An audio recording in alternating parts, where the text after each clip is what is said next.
এই যে আমার দোকানে একটা ষান্ডা ঢুকছে, দেশি ষান্ডা। দেখেন, ও সকালবেলা দোকান খুলছে পরে ঢুকছে, কিন্তু পরে আর ধরতে পারে নাই ওরে। এই যে হাতে কাপড় বাইন দেয়, ধরে ধরার চেষ্টা করতেছি।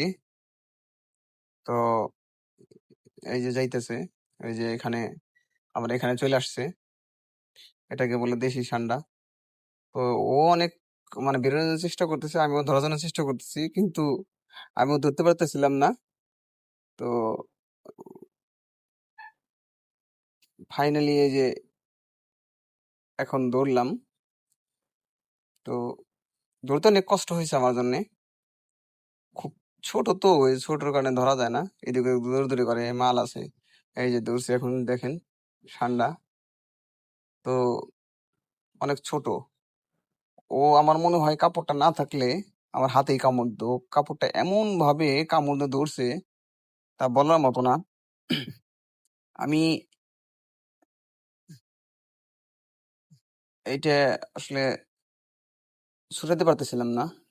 এই যে দেখেন,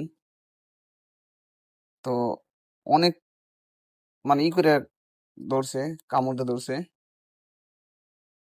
তো এই যে দেখেন, এই যে দেখাইতেছি। আসলে ওর গায়ের রংটা অনেক সুন্দর। এটা হলো আমার বাংলাদেশি ষান্ডা, দেশি ষান্ডা এটা। এটা দেশি ষান্ডা। তো অনেক কষ্ট করে ধরছি, কিন্তু মারি নাই, এটাকে ছেড়ে দেওয়া হয়েছে।